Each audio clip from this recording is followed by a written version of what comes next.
So one fine summer morning, there was a lady across my table who kind of started a monologue, and she was like, I'm useless, and my kid feels I'm the worst mother in the world, and my colleague in my office kind of put me down, and he challenged my authority.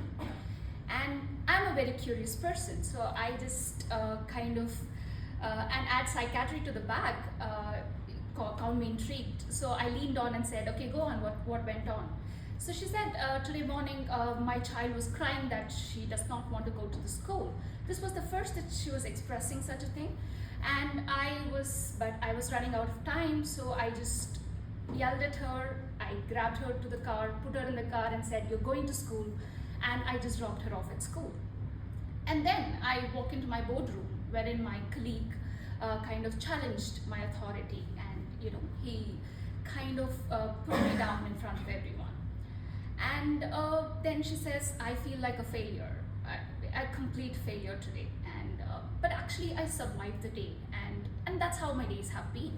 So that's where the deeper thought lies. So if a person is always in a survival mode, is constantly reacting to the situations around them, when is the time that they can be their best? So they're just kind of surviving every situation.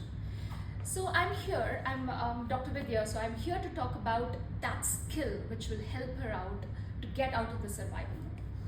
So when we look at years and decades of psychological research, what is essentially noticed is that regulating your emotions, or emotional regulation, is one of the major predictors of success, be it leadership, be it relationship, be it parenting, or be it even your own happiness. Much, much stronger than IQ does. So this emotional regulation is what I'm here to talk about today. Over years, I've identified that there is a very small space between something happening and us kind of handling the happening, right? That small space is what we are talking about. And today I'm here to talk about 3 shifts that can happen in that small space to help you with your emotional regulation. So let's quickly start with the first. The first is pause, right? So you have that small moment and you're allowed that pause. So what happens when the situation is there? You usually can kind of handle the situation 2 ways. Either you can react or you can respond. So reaction is full of emotions, it's impulsive, it's reactive, and it is something that is brought about by your emotional brain, or what we call our primitive brain, or an animal brain, right? It's quick in action. Whereas when you respond, you are very slow, you understand the situation, and you kind of are using your logical brain or your frontal brain, which is very well developed in human beings.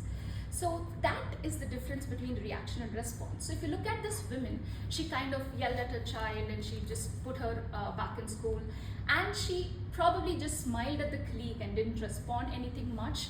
So that was the reaction. She just kind of escaped from the space there. Let's move on to the next point. So the second thing is that, okay, we have decided to respond, but how, what, right? So the second point is respond to the emotions and don't talk to the words, right? So when you are kind of just talking to the words like, okay, eat this, no, I don't want to eat that. Wear white, no, I don't want to wear white. So you just are talking to the words, then the conversation does not happen.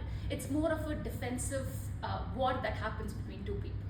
So when you look at talking to the emotion, for example, with the child, if the women were to say that, this is something new, I have never heard you say this before. I feel something is not okay. Can you tell me what's going on? Or if she could have told the colleague, looks like you have a lot of different perspectives. Understanding that he wants to kind of take more ownership to that, telling him to take a lead on to that particular part of the project, and we can work as a team. So kind of talking to the underlying emotion, underlying insecurities of the child or the person is able to kind of open space for people to kind of grow and go ahead. So coming on quickly to the third point, The third point here is that room, what is available to you, that moment, what is available to you has a lot of weightage. It can turn you into a mentor, it can turn you into a teacher, right? So when you are calm, when you are kind of emotionally regulated, the other person you're connecting with also gets emotionally regulated. In a way, you shape the room around when you're emotionally regulated. And when you're emotionally regulated, you are not just talking words, right? You are becoming a teacher, you are becoming a mentor, and that calm is contagious. It holds on to the entire room. And so, my invitation today to you is very simple. First, make sure you take that pause, that moment between something happening and the response is quite very important. That is where the power lies. So, take that pause, respond to the emotions, and make sure you become the mentor or teacher in that moment. One more thing I want to kind of, in a way, conclude is that once a person kind of gets emotionally regulated, it is kind of not just a personal skill, but it's more of a generational gift, right? When a woman is emotionally regulated, the child and the teen kind of learns to get emotionally regulated. So it becomes more of a generational gift. They're able to have better emotional resilience.